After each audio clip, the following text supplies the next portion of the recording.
Welcome to Soul Connections. I'm Emily. I'm Aryn. And I'm Dani. Today is Friday, January 17th, 2025, and we are bringing you another episode today. And Soul Connections is a podcast about our relationships with the celestial, human, and more than human. And so we like to begin these episodes just sharing a little bit about ourselves, and what better way to get a little glimpse of who we are as your co-hosts than sharing our big threes, which is our sun, moon, and rising sign in astrology. And so my big three is I am a Taurus sun, I have a Gemini moon, and my rising sign is in Leo. And we like to share our pronouns as well. My pronouns are she, her. My big three, I'm a Capricorn sun, Capricorn rising, and a Taurus moon, and my pronouns are they, them. And my big three, I'm a Aries sun, a Pisces moon, a Libra rising, but I have Pluto and Scorpio in the first house. And my pronouns are she with a capital S and they. Great. So this is episode 5 of Soul Connections. I can't believe we are already on the 5th episode. What a joy this project has been.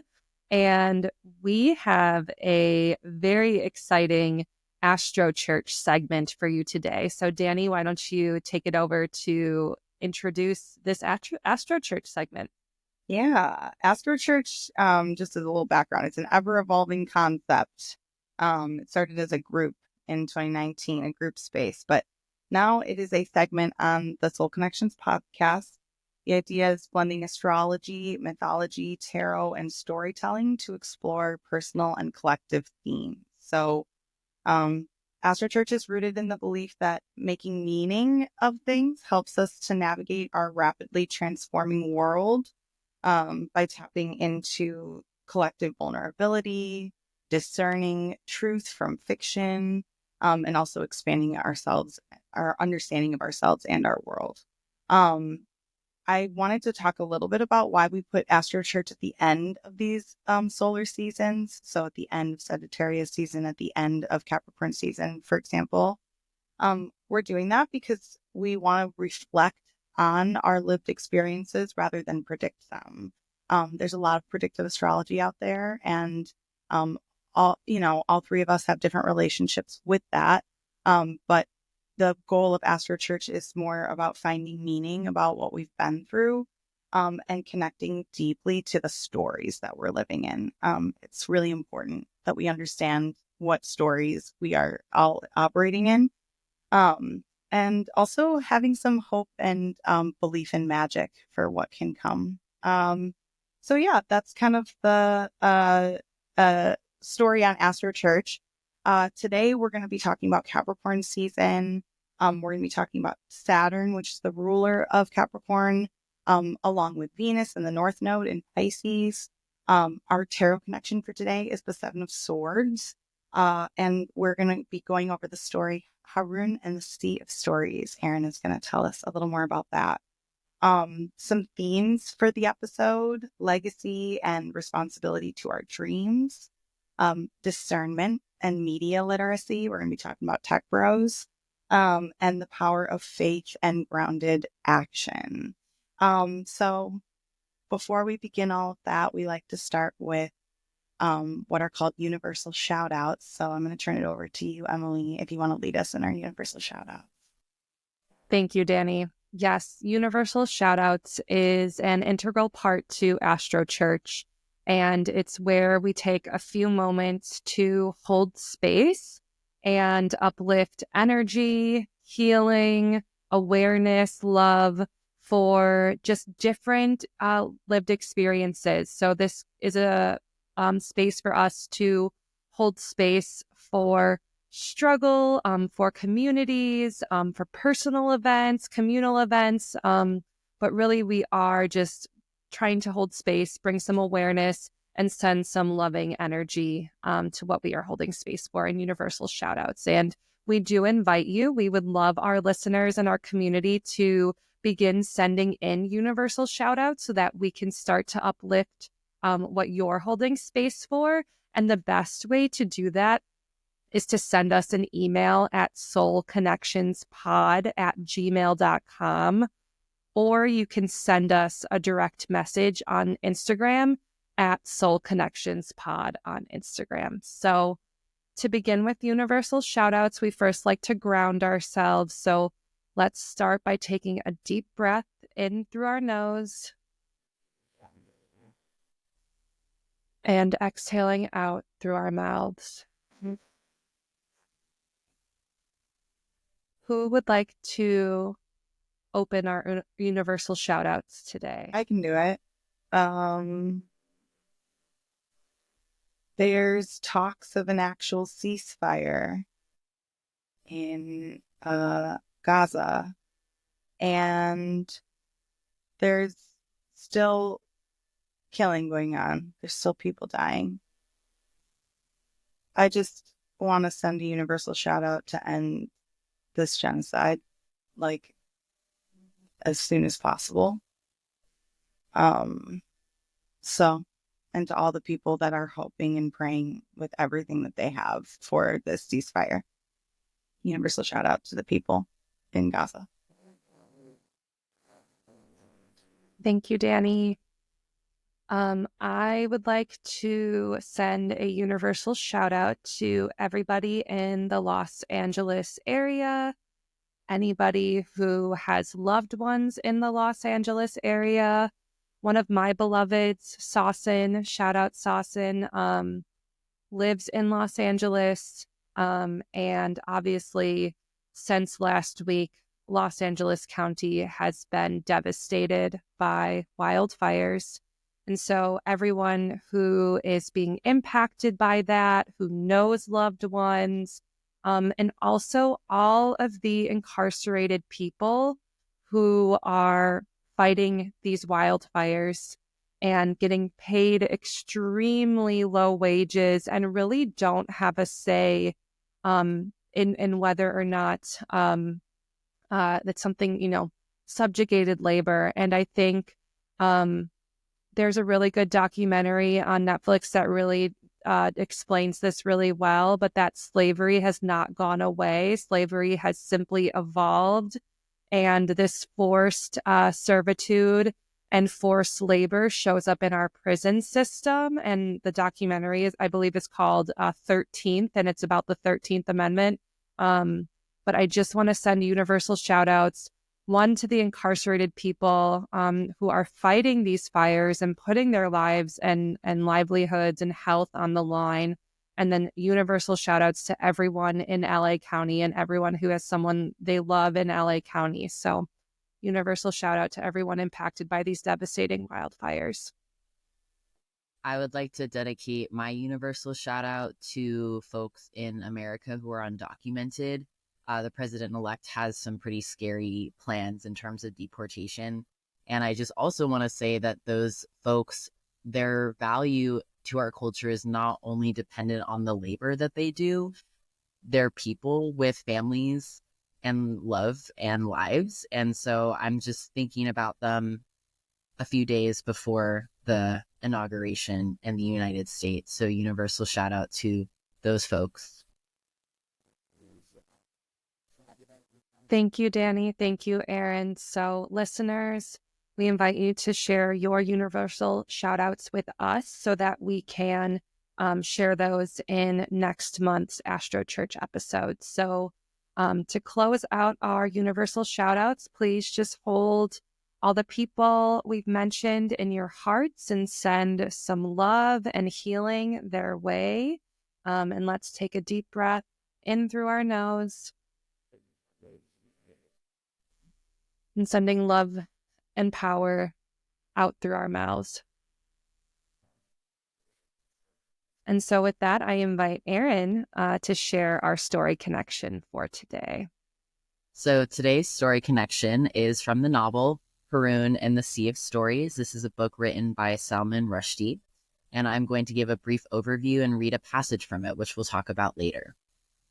In the country of Alifbe, there lived a boy and his parents in the saddest city of all. It was so sad that it had forgotten its own name. Here, factories manufactured sadness and sent it all over the world.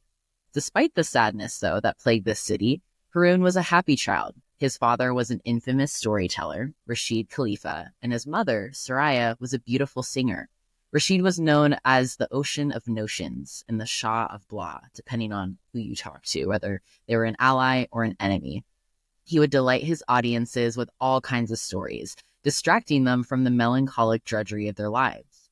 When Haroun once asked where his father's stories came from, he would receive cryptic answers. From the great story sea, he'd reply, I drink the warm story waters, and then I feel full of steam.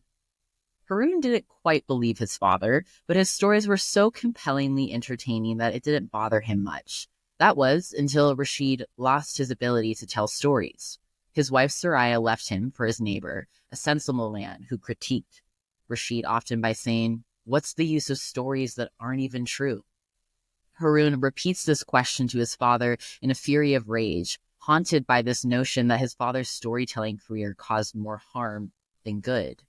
When Rashid is hired by a politician to tell stories at his rally before an election, Haroun accompanies him. He is soon swept away in a magical journey to Earth's second moon, which orbits too quickly to be perceived.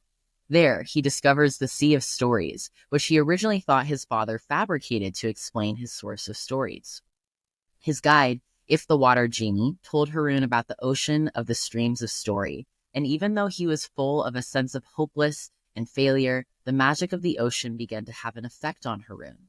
He looked into the water and saw that it was made up of 1,000,000,001 different currents, each one a different color, weaving in and out of one another like a liquid tapestry of breathtaking complexity.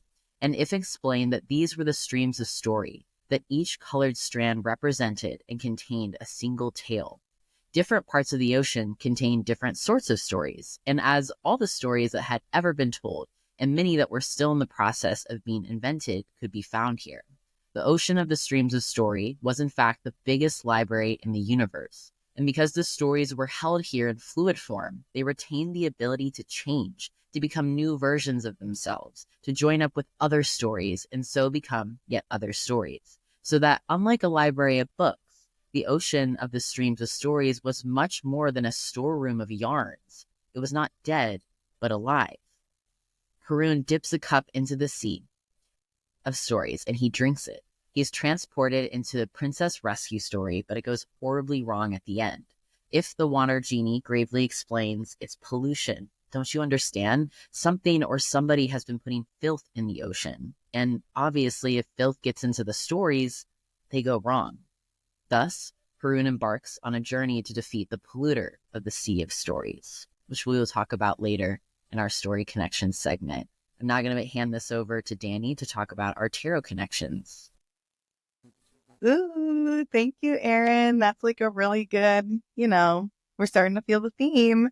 So our tarot connection for today, I pulled the Seven of Swords. So, in tarot, we have 4 suits, and the swords is the suit that represents the mind. It also represents our narratives, our communication. But the sword's journey is, a bit of a struggle. It starts with like a breakthrough, but then we face continuous, external conflict throughout the swords. By the time we get to the sevens in general have to do, it's a time of contraction. After we've kind of stabilized out a little bit, we go through a contraction period before we go through a vast expansion period. And the contraction period in the sevens, it's really a time of inquiry, and sitting with discomfort. It's not really a time of movement necessarily, or like discovering the answer. That will come further in the 8s and the 9s. But with the 7s, it's a time to kind of sit with something. So 7 of Swords, if we're talking about swords being the mind and narratives and communication, 7 of Swords is a sacred time of listening and discerning what narratives that we're telling, what is our mind doing, and Is it true? Is it useful? Is it toxic? Is it poisoning? Oftentimes the Seven of Swords is associated with lying. And that can be true with the Seven of Swords. We could be dealing with lying and manipulation in some way. But we don't get the answer in the Seven, like I said. So whether or not something is true, the Seven is more of a time of sitting with it, going through this process of discernment. The Seven is a natural response to mystery and not knowing for our minds. Again, swords rule the mind. Our minds fill in gaps where there's conflicting information. And the sevens ask us to open ourselves up to the possibility of all of it being true, none of it being true, and to practice discernment. Challenging the validity of stories that we've internalized. So this comes from external sources like the media, social media, stuff like that. It comes from our family stories that we've inherited. The role we play in our early childhood in our families, that can dictate a ton of the stories that we tell ourselves or that we live with. I am this way. I am, this way because of XYZ experience, things like that. All of those things are narratives that we internalize. Also, again, on a collective level, what we're taught in school about our history in the United States, what the social media tells us about what's going on in the world, who is in control of the information that we have access to, things like that. There's a lot that goes into what stories that we kind of live with, what narratives we live with, what our mind is doing to keep us safe. And seven is challenging the validity of all of those stories to come to a place of understanding what is useful, what can I move forward with, and how can I kind of leave behind some of the more toxic or poisoning narratives or narratives that poison the well, specifically manipulation by people in power, I will say. So yeah, that's the Seven of Swords for today. I'm going to turn it over to our resident Capricorn, Aryn, to talk a little bit about what is Capricorn season and what does that mean? Absolutely. I'm so pleased to share my Capricorn knowledge. So Capricorn as an archetype, let's break that down. So first of all, Capricorn is known as a cardinal earth sign. So within astrology, the 12 signs are divided into modalities: cardinal, fixed, and mutable, and also the elements. So earth, water, fire, and air. So it's a cardinal sign, meaning that Capricorn is at the beginning of the winter season in the northern hemisphere. And it's also an earth sign. So cardinal signs tend to be very initiatory. They're really good at starting things, more challenging to sustain or finish them, but that's another story. I also think that cardinal energy, it kind of has it's excitable. It to me, it feels like, yes, let's go. I'm ready. Let's do this. Earth is very practical. It's pragmatic. It's grounded. When we think of the actual element of earth, it's much more difficult to mold. So for example, water, you can put water in different containers and it changes, I don't know if change shape is the right word. It can adapt to wherever it is. Earth is a little bit less adaptable. And I think that's also part of one of its strengths. So Capricorn is also ruled by Saturn. And I'll talk a little bit more about Saturn archetypes in a moment. Before I want to go into that, though, I want to talk about how Capricorn symbol is the sea goat. And what's interesting is that when one studies astrology, you often see the goat part emphasized more so. So you think of the archetype of the goat that's climbing the mountain, and goats are really dynamic. And if you've ever seen pictures of goats chilling on the sides of mountains on really small little ledges, I do think that imagery is really powerful and relevant to Capricorn, because Capricorn has this ability to work towards greater goals and has this sort of, yes, I'm going to climb the mountain towards what I want to go. At the same time, though, Capricorn has a mermaid tail. And so Capricorn is connected to water, which is interesting as an earth sign. And Liz Green talks about that Capricorn and Saturn to an extent as well has this sort of she calls it strategic duality, which is, I think, a really fascinating concept where Capricorn can switch between, okay, am I going to use my goat hooves or am I going to use my mermaid tail? And there's a mutability that's different from the mutable signs, where mutable signs sort of mutate, like are mutable because that's just their nature. Capricorn is thinking, what is the best form for this situation? So an interesting symbol that I think we'll talk more about as we talk about Saturn and Pisces in particular. Saturn archetypes. So Saturn rules both Capricorn and Aquarius, and in general is associated with being a builder. Saturn is related to structures, and we need to build structures. We need to have foundations for those to be strong. Saturn is also connected to leadership, discipline, having discipline in order to achieve goals or in order to make tangible reality different in some ways. Saturn is connected to legacy because part of its archetype is time. Saturn is the ruler of time and is connected to mythological stories like Kronos, which was the god of time. Saturn can be very practical in these matters and is also connected to, specifically in ancient times, agriculture. Agriculture takes time. Saturn is also connected to, like, the symbol of Saturn looks like a scythe. So this idea of harvest, right? And part of Saturn's magic, I think, is that it takes time to create the kinds of material realities that we imagine and work towards. And it's not a planet of instant gratification by any means, but the harvest is very abundant and sweet.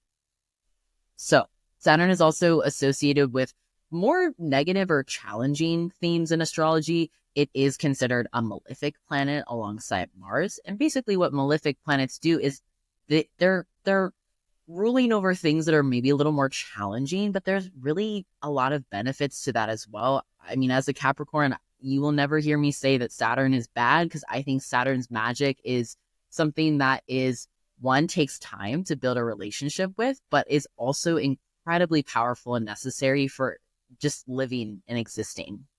Some of the more challenging archetypes associated with Saturn is it's a sign of constriction. It can bring things down to their bare bones. It can be associated with this like depressive kind of feeling. It can also have more clarity on like the stark things of life. I think that the term bare bones is really poignant, because sometimes when we look at things and filter through their illusions or the superficial nature, we see things at the core, and sometimes the core is not pretty, and that's okay. And Saturn is okay with sitting with those more challenging realities as well.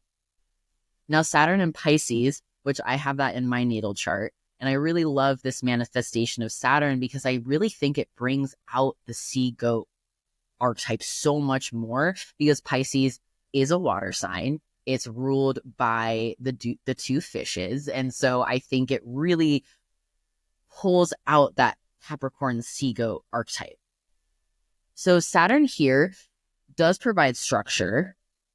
And maybe I could say that loosely, because Pisces is not necessarily a sign that is super fixed or grounded or rooted. Pisces is very expansive. It's ruled by Jupiter. So we have this Jupiterian influence to Saturn as well, where things can shift, they can move. I really like to think of Saturn and Pisces as a mermaid chilling in a tide pool. So there's this idea of like structure or contained ocean. Like tide pools are little mini ecosystems within themselves, within the grander ocean. And I think I really like that imagery when I think of this specific thing. So I think Saturn and Pisces is here to teach us about structures in our faith, in our spirituality. They're also asking questions of, does this structure actually sustain those things? Does it actually hold space for the expansiveness of our emotions, of our experiences, of our spiritual connections? And I think, too, there's some support to move through grief. I think Pisces is a sign that is interesting to tap into with grief, because grief is something that is not set in stone. It's sort of the flip side of love. And so this interconnectedness between grief and love. And I think Saturn and Pisces can be a really powerful archetype or symbol, or even if you want to fictionalize it into a character, as being somebody who walks you through that and can see both the challenging aspects of grief and also look at all the beauty that exists. Grief is, again, a response of love and connected to that.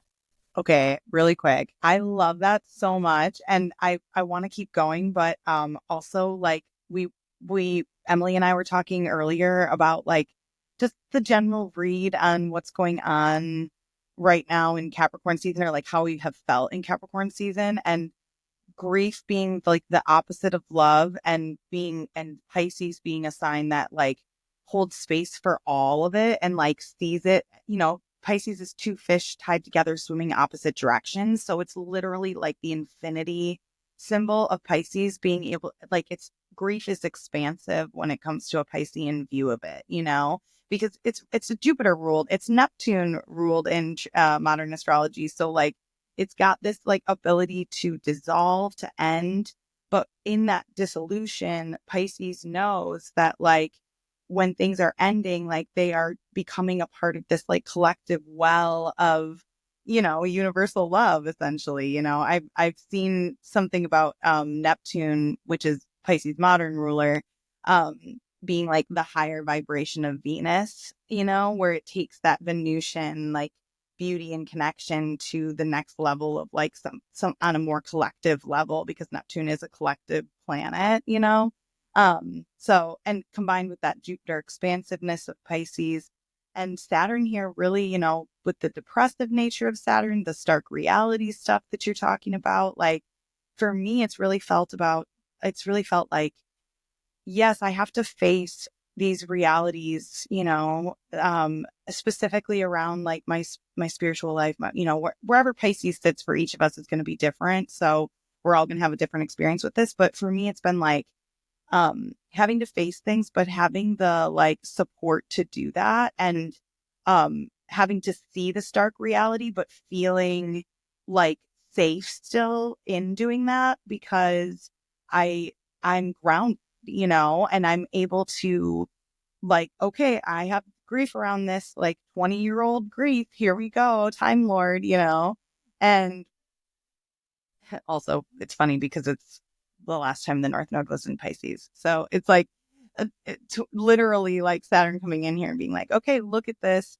You're going to process it through. You're going to heal from it and move to the next stage of the spiral. Yeah. Emily, I'd be curious to know how you've been experiencing Saturn and Pisces ruled Capricorn season right now.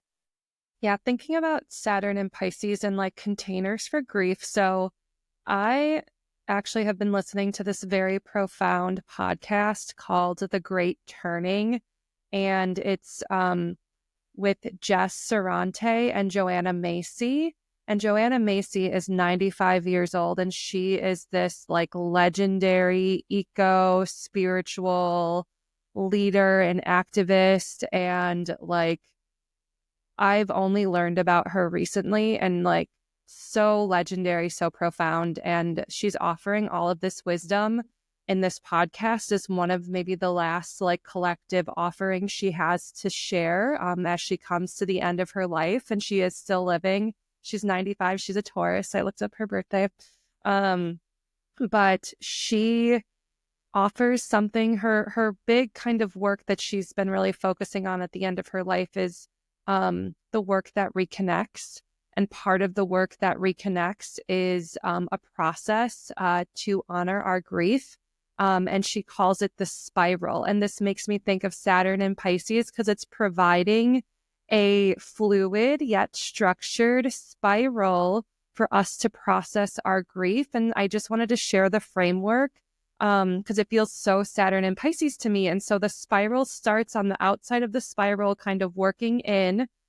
We start from a place of gratitude, which is very Pisces because it's the recommendation and that you don't want to enter these really deep wells of grief and pain from an ungrounded place. And we can ground ourselves first in gratitude. And so this is really related. She really brought this forth to deal with like climate grief, but it can be applied to all grief. So you start with gratitude, and then from a place of gratitude, then we get to honor our pain. then we tap into those wells of grief and pain. And then from there, we begin to see with new and ancient eyes is the next part of the spiral. And after we're able to see with new eyes and with ancient eyes, the eyes of our ancestors, and maybe getting to a different perspective, then we can go forth with action. So I just thought that this spiral that Joanna Macy really conceptualized and teaches really honors Saturn and Pisces. And then the one image that I wanted to give for what I think of Saturn and Pisces, Aryn gave the imagery of a mermaid in a tidal pool. And so I want to offer an image of Saturn embodied in like a man form. And I'm thinking I really envision him as like Kronos, but to me, it's like Gandalf. So picture a very Gandalf the White looking man in a boat. And I'm picturing like a canoe, and it's kind of like mystical. And this canoe is just out in the ocean, but it's a very calm ocean in this mental image I have, where he's alone, he's in this vessel, he's in this boat, and he's out in the ocean, and it's nighttime. And so there's no light pollution. And so it's just this constellation of stars and the Milky Way, and it's being reflected in the ocean below. And I just very much view Saturn and Pisces as going on this cosmic journey, going on this like solo journey into the mystical realm. So that's just another visual image I wanted to offer, and something that keeps coming to me when I think about Saturn and Pisces. That, and when you said Gandalf, it triggered the thought, like, Gandalf is really silly when you read Lord of the Rings or watch the movies. Like, he's really silly. He's very serious and very powerful, but he's silly and he's dynamic. And that image that you had, Emily, made me also think about how Pisces is often the sign where it's either associated with like super old age or like newborns, and that weird space where like death and birth are really similar, or how like old people love babies or love grandchildren, like how both of them are kind of helping each other move through the next phase of their life. And so that image of sort of a Gandalf the White going into the old man in the sea. That's like yes. that's an archetypal like character. Old man on the sea. Totally. Exactly. 100%. I love that. Transitional, but like so much beauty in that transition, even though it's mysterious and we don't really know what's next. Absolutely. Yes. Yeah, Saturn, Gandalf, but the playfulness. And I think Saturn and Pisces, there's a playful element. And one final thing to add, Pisces is a deep softening of Saturn, right? Like Saturn is on their journey traveling through the 12 zodiac signs. And what are the two signs that come before Pisces? We have Aquarius and Capricorn, and those are Saturn's homes. That's his domain. And so when we as a collective are going through probably about 5 to 7 years of Saturn transiting Saturn ruled signs, like back in his home sign, we're getting Saturn like amplified in this like structured, restrictive, like we're just getting more pure Saturn in their element, and it can feel pretty intense. And then it's like, I feel like Saturn on their own journey, as Saturn as a sentient being, which I approach all of the planets as sentient beings, as ancestors. That's something that Ari Felix teaches, planets as ancestors. But like they're going on a sabbatical, right? Like they just had, like they're back at home, they're running stuff, like they're responsible, they're in charge. And they take on a lot of duty and a lot of responsibility. And then when they finally get to leave Aquarius, their second home, and get to enter Pisces, it's like they're on sabbatical. And there's just like this deep softening. And I think that's where this playfulness can come in, a releasing of responsibility and connecting more to the spiritual, dreamy, playful aspects of life. I wanna just a personal person in my life. My mom's partner, Lon, he is a Capricorn sun. His birthday was just 2 days ago. 17th. His birthday's the 15th. Happy birthday, Lon. And he's older, he's in his 70s, and he's got a Pisces moon. And I've talked to him about it before. He's always like, are you going to read my cards? Are you going to tell my future? Like, he's like scared of me a little bit, And I was like, only if you want me to, or, whatever.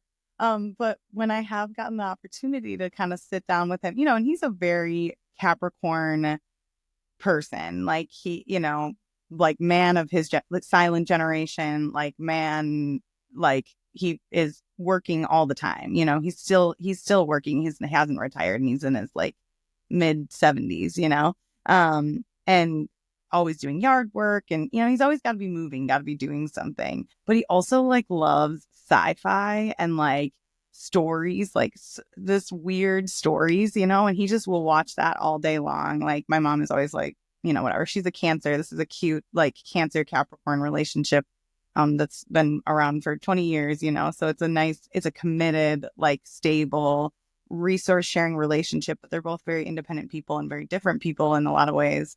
And so anyways, I told him about this like Capricorn Pisces combo, and like how Pisces is associated with the end of life stuff, and how at the end of life we do start, as you mentioned, Aryn, like we do start to go into more like meaning making stuff and like spiritual stuff, and like maybe losing some of our senses in the material reality at some point, and having to, and kind of like kind of separating from that material reality a little bit.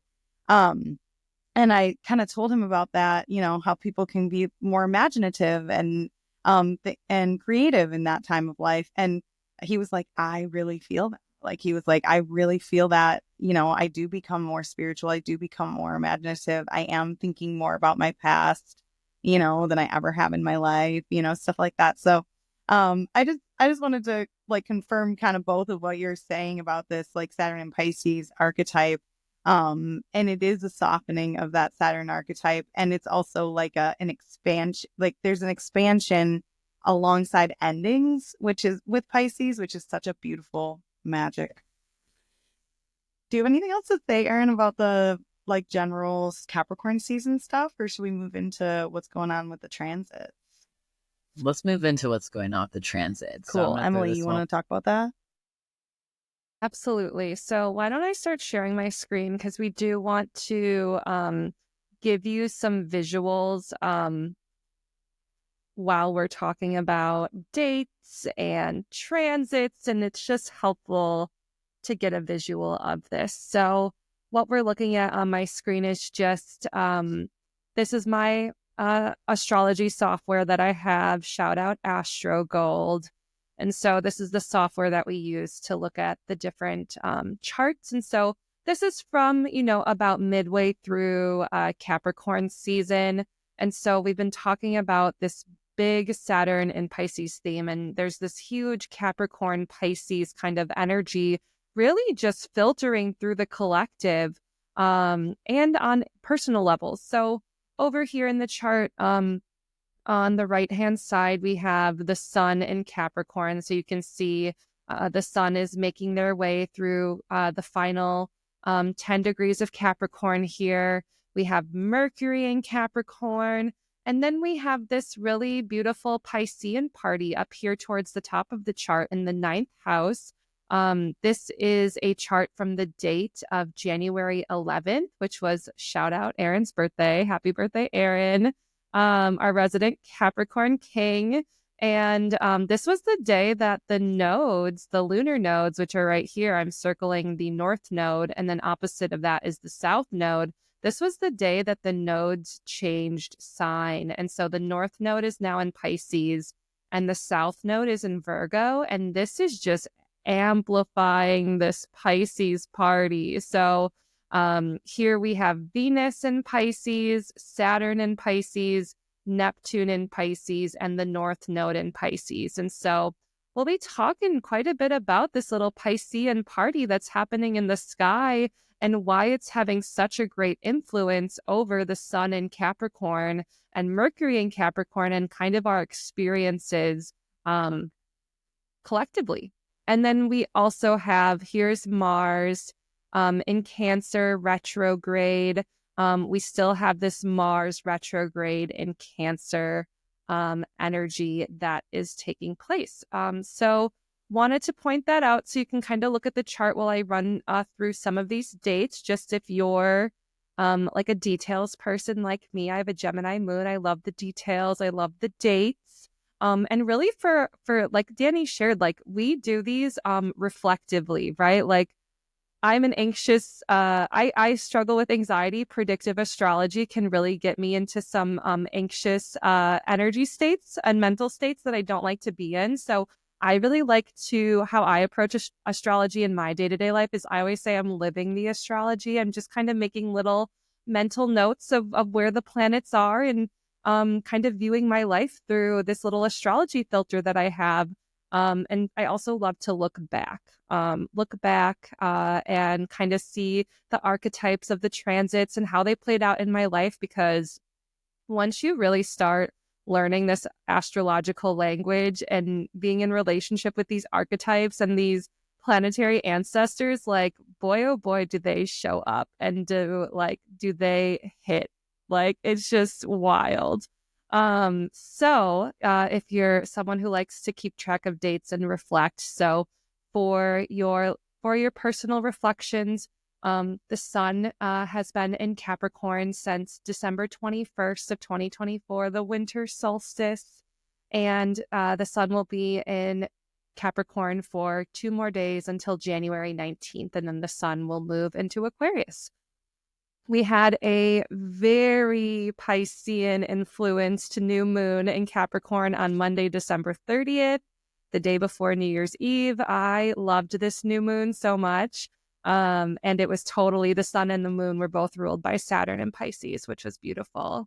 Saturn and Pisces is a longer term transit. So just to give some context, especially for those who have Saturn and Pisces natally, like Aryn does, these are your official Saturn return dates. So on March 7th of 2023, so almost 2 whole years ago now, Saturn first entered Pisces, and they will be there until May 24th of 2025.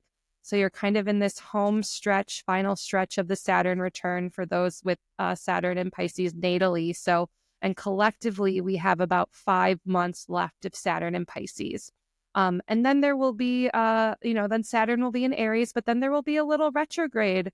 All the planets move retrograde. So from September 1st of 2025 until February 13th of 2026, we'll get kind of a final pass through of Saturn and Pisces.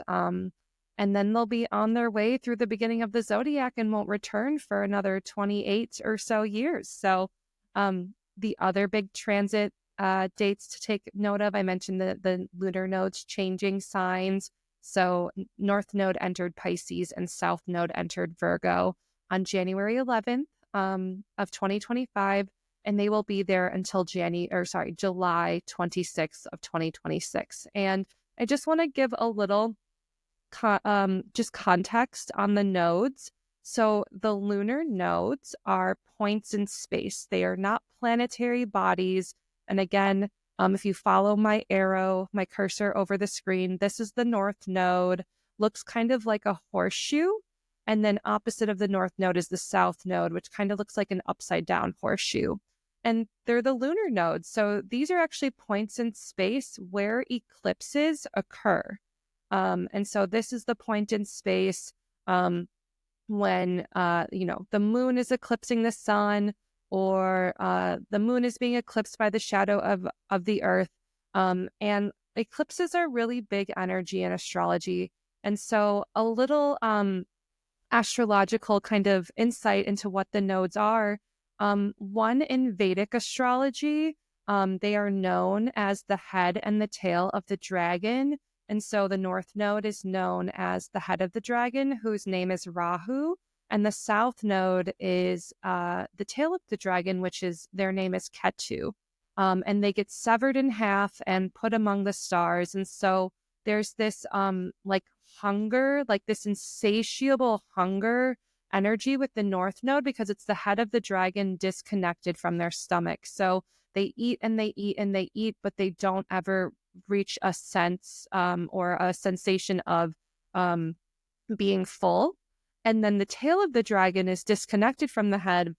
And so the tail is just constantly releasing and eliminating. And I really think of the south node as like a vortex. If you think about a vortex or like a cyclone in a body of water, and like once it, or even a tornado, once that touches down and hits the ground, all of the debris that is dredged up and whipped around by these winds. So there's kind of a releasing energy with the south node. And at the same time, it's like dredging up something from the bottom, and something is being dredged up to be reckoned with and brought awareness to and released. Dani and Aryn, do you have anything you would like to share about the nodes? Well, I think the thing for me that I think about with the nodes is, they're points in space where eclipses happen. And like throughout history, human beings across the world, there are structures built to witness eclipses. There are stories about the light being blotted out. So eclipses, blot out light and reveal shadow. And when we have our Pisces season episode, we'll talk way more about this and get into some more detail. But I think the key thing to remember with this is that this is where eclipses happen. So it's connected to, if you believe in past lives or even just ancestral past lives, like our ancestors, stuff like that, and our destiny here on this earth, because eclipses, they are revelatory, they reveal things to us, and they also are a place where we let things go, essentially. So the north node being what we're hungry for, the south node being where we're letting things go. So that's kind of how I think about it. I'm like, eclipses were mysterious to people all over the world. There were celebrations. There were, if you think about agricultural people who depend on the moon to keep time, and then suddenly the moon's light or the sun's light is gone in the middle of the day, that's a little bit terrifying. So there's some mystery to eclipse energy as well, and to the north node, south node energy. And there's also like a lack of control, which I think is interesting. In Pisces, like that's, an interesting thing. But with Saturn there's just like there's things, the eclipse energy to me, or the north node, south node energy, is like, these are can give us hints about the types of energy that we might face, rather than being something that we have any like influence or control over. Yeah, and eclipses are also seen as portals, and they also distort our perception of time as well as our perception of the luminaries. And also the nodes are seen as, this idea of shadow. They're shadowy. They're not actually real celestial bodies. They're the intersection of the moon and the earth and the sun. And they also move retrograde. So their normal sort of way of moving is backwards. And so when Emily was showing the chart, you can see that the north node, for example, in Pisces, it's not at 1 degree. Pisces is at 29 degrees. And so they move that way. And that just has to do with the orbits, how they intersect with the orbits. And I think that's interesting to analyze, right? Because most of the planets move in a direct way, and then they station retrograde, and we perceive them to move backwards. They don't actually move backwards. So the nodes are, in some ways, already inherently going against this forward motion. And so that to me sparks their connection with their reflective, their karmic. They activate cycles, or they connect to other cycles in in a non-linear way. And so when they go retrograde, they're actually moving direct, which I just think is an interesting thing to add. They bring things in and they take things out of our lives. And ultimately, it's to get us to the next cycle or the next story, right? Mm-hmm. That's the base. They're connected to our evolution, our growth. Yeah. And that's a lifelong process. Even though there are certain ages where nodes can be activated, they're connected to character development, to growth, to spiritual integration. And I like you both mentioned the shadowy aspect of the nodes, and like they're literally invisible. to us, right? Like we can't see them. Like Aryn, you described it perfectly. I'm like, they're points in space where eclipses happen. It's where, from our point of view on Earth, the path that the sun follows and the path that the moon follow, those are consistent. Those are known cycles. Those are visible cycles. And like the path that they follow, that little slice of the sky, where we actually find the constellations that are named, that the zodiac are named for, it's called the ecliptic. It's just a little kind of band in the sky that all of the planets, the sun and the moon, they all follow this. And so where the path, I really liked what you said, Aryn, about where the path of the sun and the moon and the earth, where they combine and kind of meet, which is also kind of cool. These like energies coming together, like that's what the lunar nodes are. It's these points in space, but it's a little bit difficult to conceptualize unless you're like an astronomer and you love this, or like, you really love this like stuff. And they're invisible. There's mystery to them, right? So, yeah, love hearing your thoughts on the lunar nodes. Okay, so the last transit to point out, because this is also very prevalent in the collective energy and on, in our personal charts as well, is beautiful Venus and Pisces here.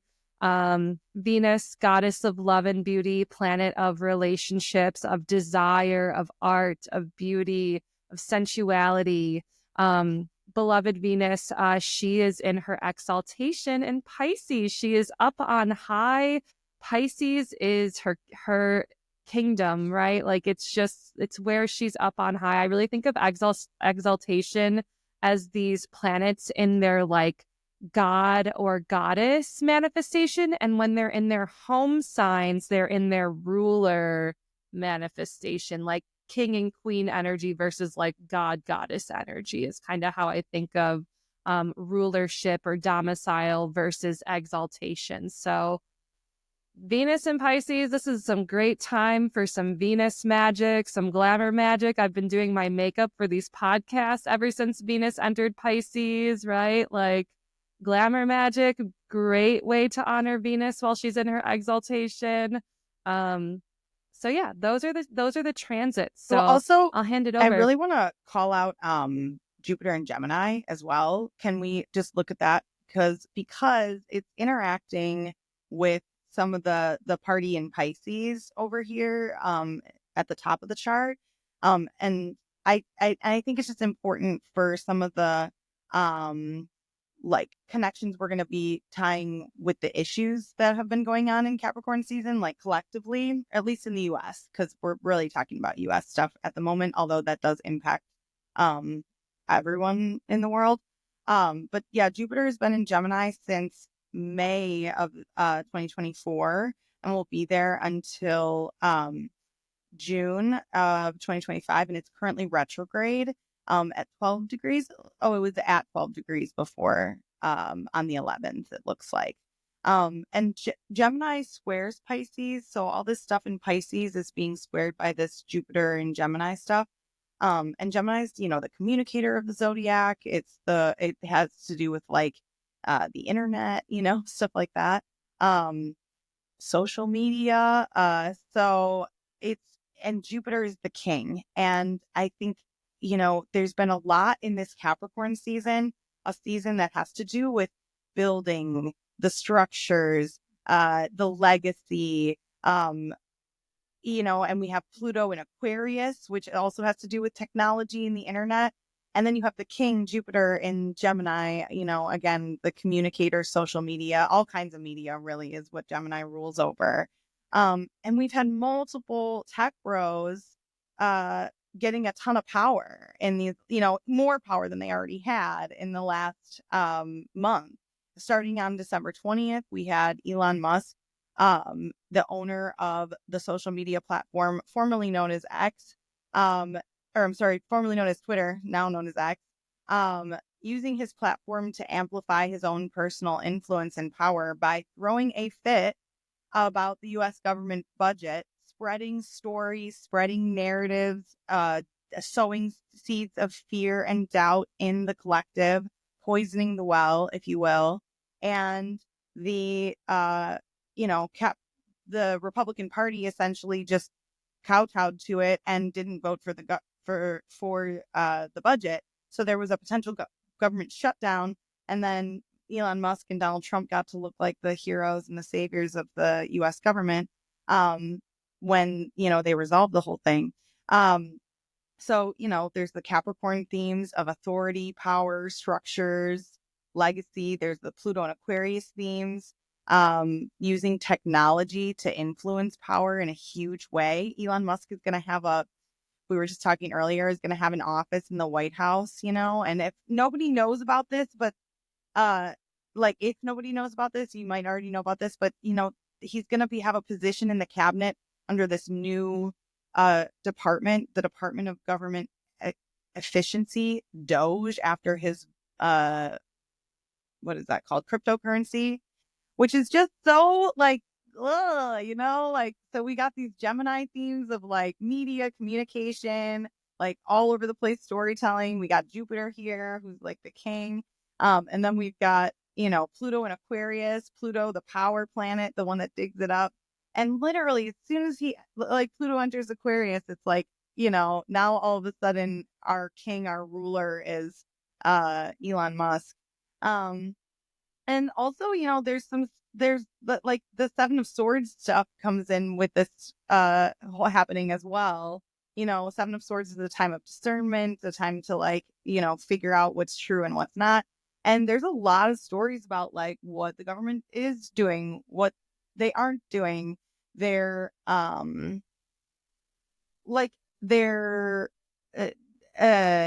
who's responsible for what, what's going to happen at any given time. There's all kinds of stories about, what's going on. There's no sense of truth, out with some of this stuff that Elon Musk is putting out there. And that kind of goes along with, Meta. We have Mark Zuckerberg, another tech bro, who is, getting rid of the fact-checking service now. Suddenly, that also was revealed in Capricorn season. So we've got this thread again of this tech bro, this person who made their mark using social media, Jupiter and Gemini, the king of social media over here, challenging all this party in Pisces stuff. And again, if Pisces is sort of if Saturn in Pisces, Saturn comes in to provide some structure, grounding, discipline, legacy, etc. In Pisces, which is this very expansive archetype that is ruled by Neptune in modern astrology, and Neptune has to do with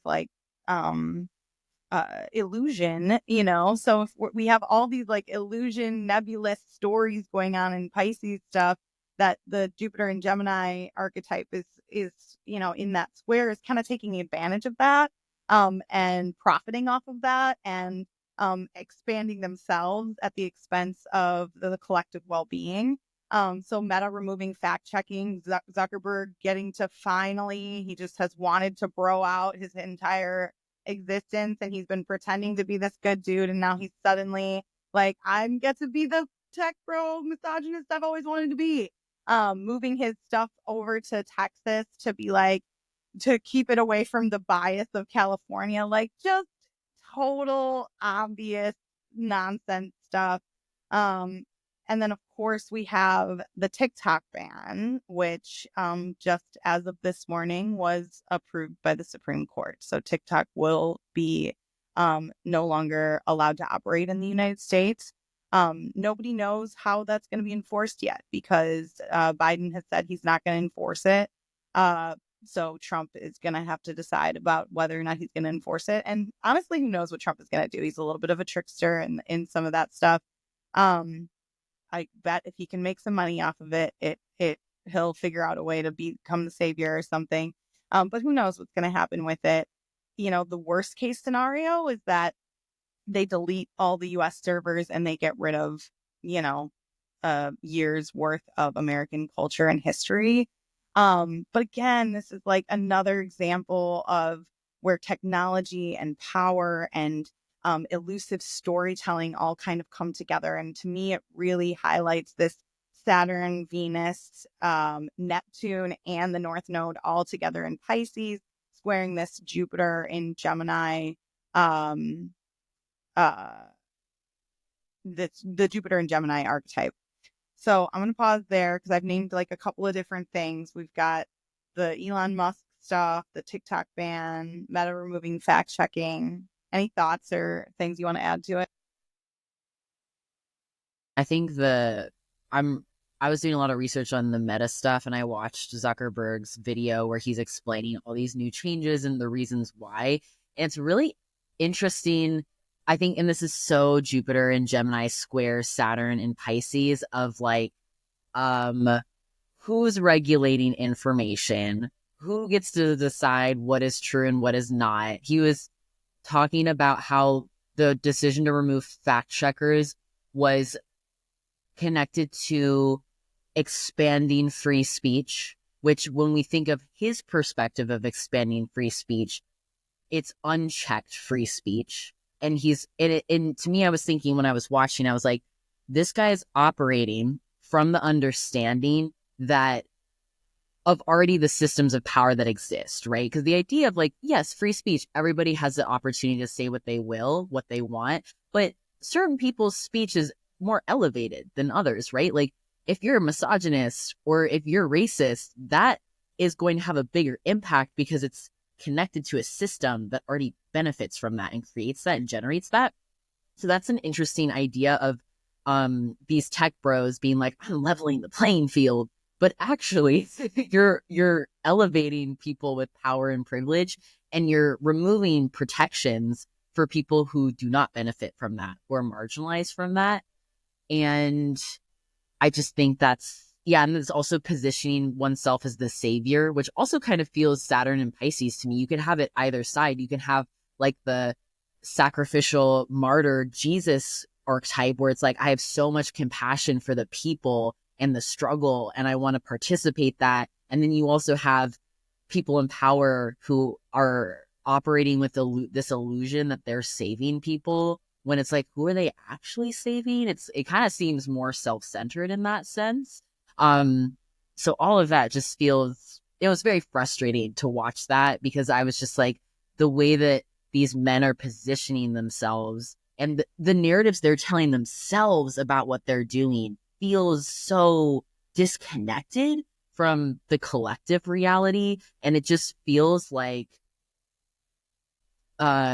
uncomfortable to be subjected to these influential men's perspectives about the world. And I think that ties in this idea of who's telling the story, who's benefiting from it.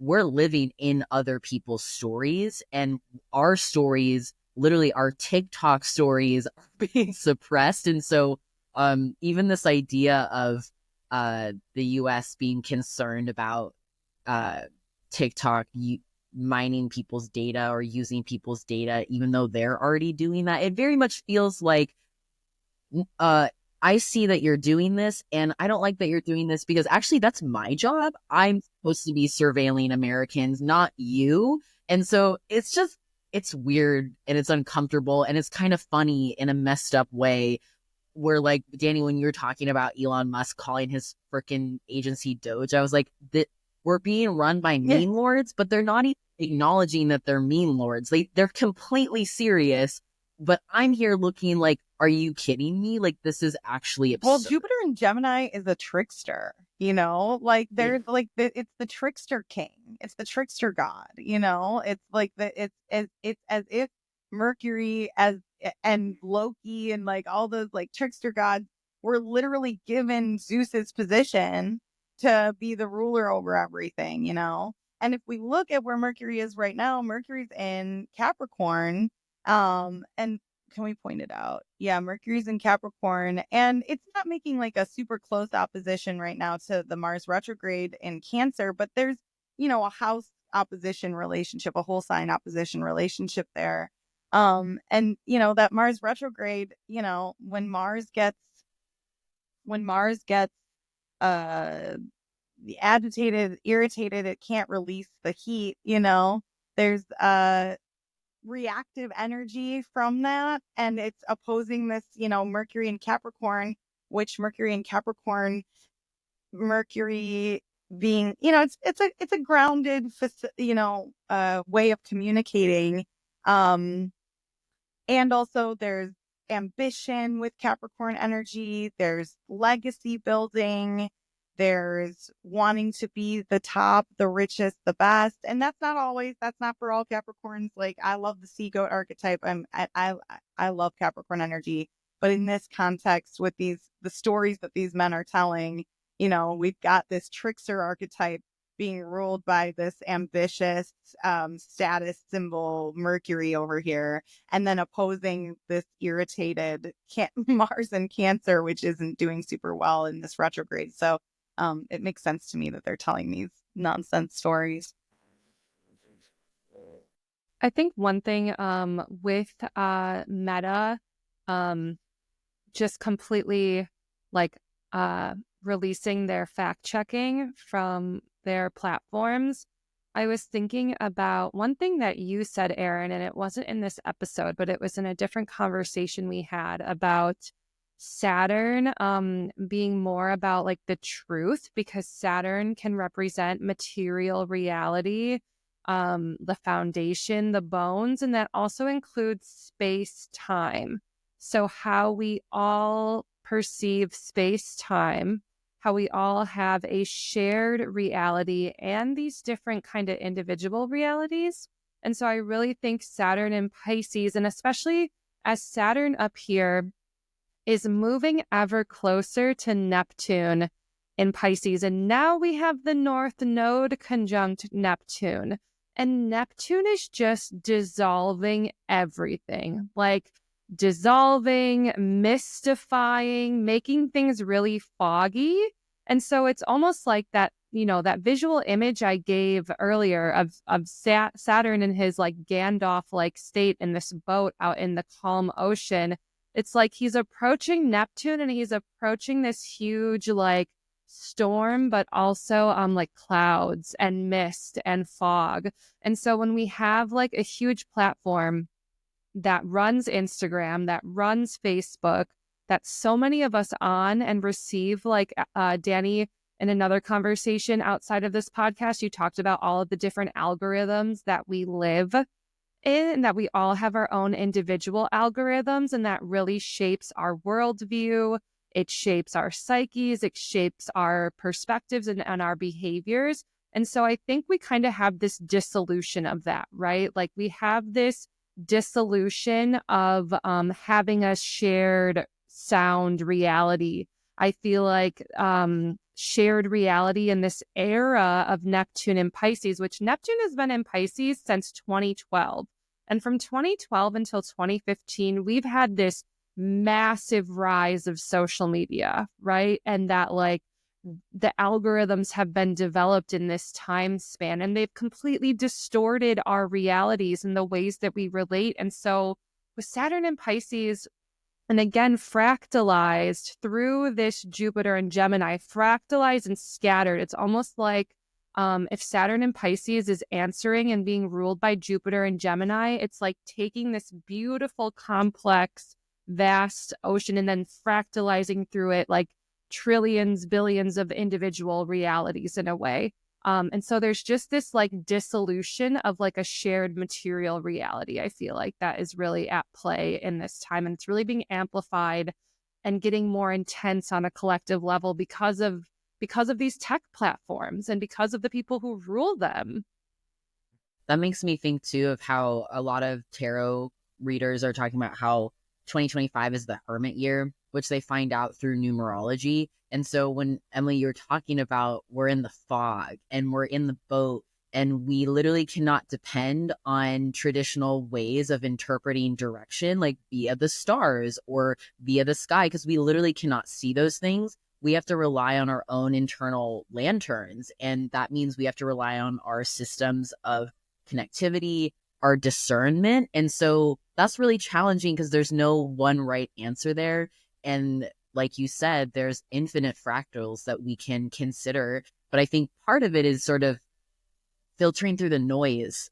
And maybe that lantern is our value systems. I don't know, Venus and Pisces, like maybe it's if we can't rely on the external to give us guidance, we really need to go internal and deeper. And maybe that's some ways that we can resist this circus tech bro, because I think they benefit from the collective not knowing what is happening or being disconnected from our own stories or our value systems. Sort of makes me think of like part of the, I think, power dynamic that they're using is like just throwing spectacle after spectacle. Like that's part of my concern with Trump, where it's like he takes up so much time and energy and resources, and he inspires so much fear and possibility that it overwhelms our systems, and we're already overwhelmed just by existing in capitalism, by existing in these algorithms that tell us these stories. And so for me personally, I'm almost feeling like this year and this time, like I'm feeling a really deep draw inward of like sort of putting on my noise canceling headphones and really focusing on specifics. Or well, I don't know, I'm articulating. I mean, I'm following your thread, I think, and what's coming for me is like this. When we first started talking about this, when we had our pre episode meeting, we talked about the Saturn in Pisces being like a responsibility over our dreams and over our visions, because Pisces is associated with like the expansiveness of that everything is connected and everything is possible, because there's so many infinite timelines and stories that we could exist in. You know, it literally is the sea of stories, as we're going to talk about in just a second. And you have the North Node here as well. And what you're talking about, Aryn, Hermit year, South Node in Virgo. There's something about the South Node being something that we are coming into this life with knowledge of, that we have inside of us. And if we turn internally in some capacity, and internally can be me, the individual, I turn internally and I take care of myself. But it also can be turning internally to our communities and to our like collective groups of people on that level, and getting down to some of the practical steps that we need to do to protect and be responsible over the expansiveness of those stories, right? Because it's, you know, and I think it's going to be a good time to transition into the story connection and kind of how that fits in. But I will just say that with that we can tap into this, like the responsibility of Virgo energy and the knowledge that we have with Virgo Hermit energy, in order to be able to promote the stories that we want to be telling and be able to promote the truth. We can tap into Seven of Swords, which has a Virgo energy to it, to me, because it's about discernment. So like, and Virgo is very much about discernment. So that we collectively together can turn inward and be like, okay, what do we really value? Like, what is it that we need to do to take care of ourselves through this? And how can we not help each other to not get caught up in some of these fear-based narratives that they're trying to manipulate us with, you know? And I think that also means being really honest with ourselves about even some of the algorithms that we're living in. And to me, the algorithms totally are the sea of stories, and these tech bros are totally poisoning the well. So I want to pass it over to you, Aryn, to talk about that. Yeah. I really love this book. I think it's so whimsical and magical, and I love this metaphor of stories being an ocean that have infinite threads and infinite connectivity, and also containing archetypal stories as well. And so I want to, again, repeat the question that Haroun repeated from his neighbor: what is the use of stories that aren't even true? And I want us to sit with that as we talk about this, because I think it's a really inspiring and thoughtful question. But I also think it's important to think of, like, what is the purpose? Why do we have stories? Humans have been telling stories for as long as we have existed. It's a way that we have understood our world before we had other tools like science to explain phenomenon. And you could even argue that there's aspects of like everything is storytelling, and the line between what's real and what is not real can be very thin at times, which I think Saturn and Pisces sort of thins that veil. But stories aren't just entertainment. They're also tools for connection. We make meaning from stories. We survive and sustain ourselves off of stories. And stories are alive because they're dynamic. They can change just like humans or things that are alive can shift and evolve and change. And our experiences can shape the way we frame things. Dani, you had talked about with the Seven of Swords, this idea that, well, our family tells us stories about ourselves, or we might internalize stories about ourselves that maybe aren't even true. And astrology is a way that we can contend with those. In our natal charts, there are so many potentials for telling stories. And sometimes we say, I'm a Capricorn sun, therefore I am this, this, and this. And then astrologers can kind of like intercept and be like, well, have you considered this or how this? And it opens up avenues of perspective. And so I think with the characters, grounding it in the book itself, just based off the excerpt that I shared, Rashid is this person who's always spinning stories. And in some ways it's connected to his success and also his downfall. Like his wife leaves him because he is so concerned with these stories, with like sharing made up stuff, that she feels neglected, or she feels like he's not tending to maybe their story as a couple or as a family. And it's literally like he can't access his stories anymore because of his heartbreak and because of this like haunting question: what's the purpose of stories that aren't real? Like that just seems useless. And also, who benefits from saying that kind of question? Like who benefits from shutting down our imagination or our ability to conceptualize or create new meaning? And so this idea that the sea of stories is being polluted is really interesting because, like both of you have kind of referenced, it's kind of the people in power who are diluting things. And I want to add some more context from like the narrative story. So the guy who's doing this is the villain of the story. And he has a conversation with Haroun, a really short one that I'm going to read. So his name is Kataman Shud, and that means the Prince of Silence or the Foe of Speech. So he has this like anti-speech, anti-story or even voice. And so he has a conversation with Haroun, and Haroun is like, but why do you hate stories so much? Stories are fun. He responds, the world, however, is not for fun. The world is for controlling. Which world? Haroun made himself ask. Your world, my world, all worlds, came the reply. They're all there to be ruled, capital R. And inside every single story, inside every stream in the ocean, there lies a world, a story that I cannot rule at all. And that is the reason why. So this guy is poisoning stories and he's messing them all up because he can't control them. And so doesn't that feel so powerful to like what is going on in the United States, where they benefit from distorting our stories, from watering them down, for changing the endings of stories that we know.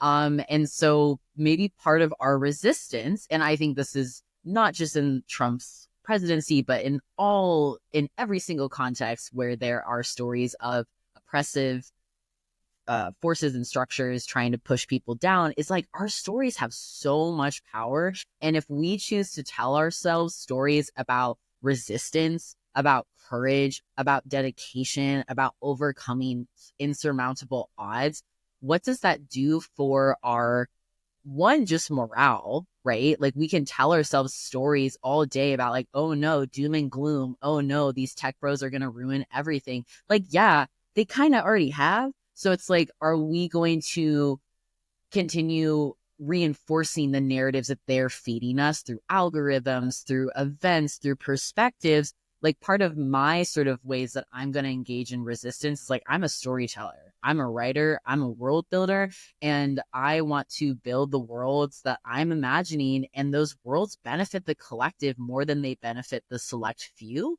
So I guess my question to everybody to think about through this is, what is our responsibility when it comes to telling stories, reinforcing stories? Are we going to retell the same stories that we've been told, that we do not have power, that we are not organized enough to resist these kinds of things? I just think there's something really powerful about our narratives because they shape our perspectives and therefore shape our actions. So if we've already accepted that everything is lost and that we cannot do anything, we're not going to act in ways that go against that. So I'd love to hear y'all's thoughts on any of that. I think that was just really powerful. It's just so like mystical to me that that was the story that you offered us, and we were like, this story fits all of these archetypes and these world events so perfectly.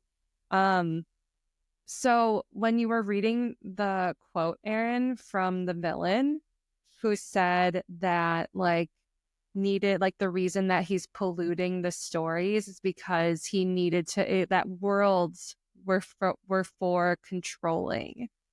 And that like, wow, that like hit me so deep. Like, worlds that are for ruling, like what is the story behind that? That is the story of human supremacy. That is the story of separation from nature and from the earth, which is a colonialist framework and belief and ideology. And then the story of domination, right? To have rulership, to control, like that is a dominating relationship, that one is higher and has dominion and control and exerts control over another.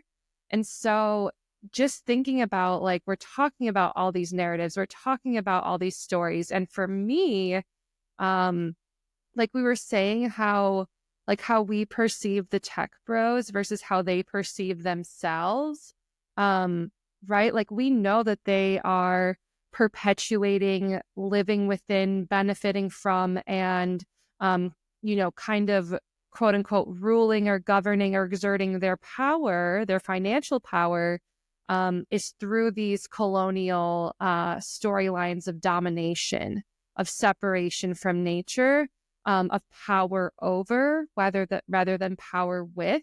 And so the story that you brought forth, wow, I'm thinking about stories so much. And that's just what was coming to me. I to expand on that, if I can, Emily, that one of the key things I think I want to pull out of this story in particular is the struggle and resolution that Haroun has around his legacy, and his father's legacy as storytellers, and not just for his own personal legacy, but also for the legacy of the Sea of Stories itself. So Haroun goes on this mission to save the Sea of Stories. And guess what that takes? That takes Capricorn and Saturnian discipline and commitment and structure and facing reality for what it is, telling the truth, being honest and direct. And also like faith that there is something on the other side, that there is actually a way to save the Sea of Stories. There is a way to tell the truth. There is a way to communicate with each other still, and I think that Saturn in Pisces, like Saturn here, provides that structure, that grounding, that support to move through the realities of doubt, grief, obstacles, but also like it provides a necessary, like Jupiter ruled Pisces provides a really necessary spiritual and energetic space for Saturn to do that. Again, we talked about it way earlier, but Saturn being softened in that placement and also bringing a sense of structure. I really love that spiral narrative because it does feel like, being on that spiral. So I think that's, one of the main things I want to pull from it, not to be, a toxic positive Aries Pisces, but I do think that it's important that we have some hope and that we are able to tap into our own power, especially in this age of Aquarius with Pluto and Aquarius. Like it's really important now more than ever that we believe in ourselves and each other to tell the truth. And I think we have support from our planetary ancestors to do that.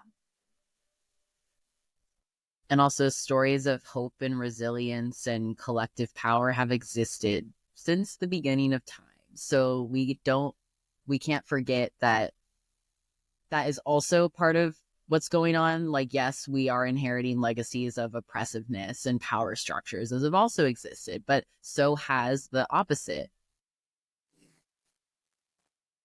Anything else we want to say about the Haroun story? Thank you so much, Aryn, for bringing that to us. That was awesome. Okay, Emily, do you want to close us out with our personal reflection question for the group?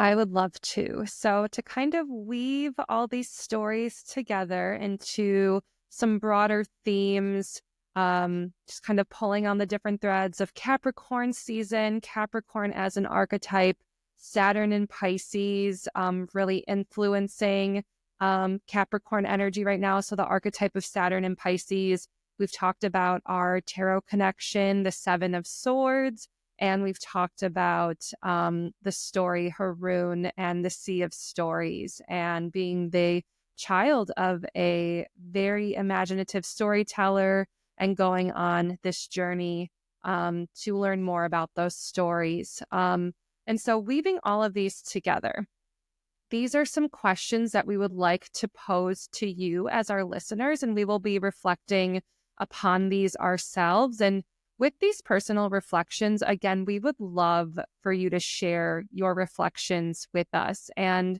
just like we want you to share and write in your universal shoutouts, we would love to have your reflections as well. And if you leave us a note, or if we ask you that, if we can share your reflections in the next episode, we would love to do that. So some questions to leave us all pondering on.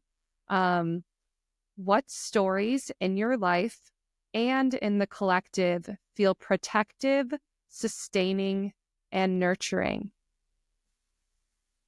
What stories feel polluted or distorted?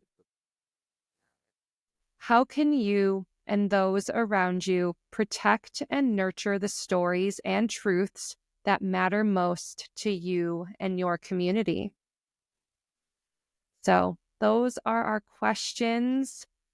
Thank you so much to my brilliant co-hosts, Aryn and Dani. Thank you to all of our listeners. We're so grateful to have you on this journey with us. So this has been episode 5 of Soul Connections, Capricorn Astro Church. We will see you next time.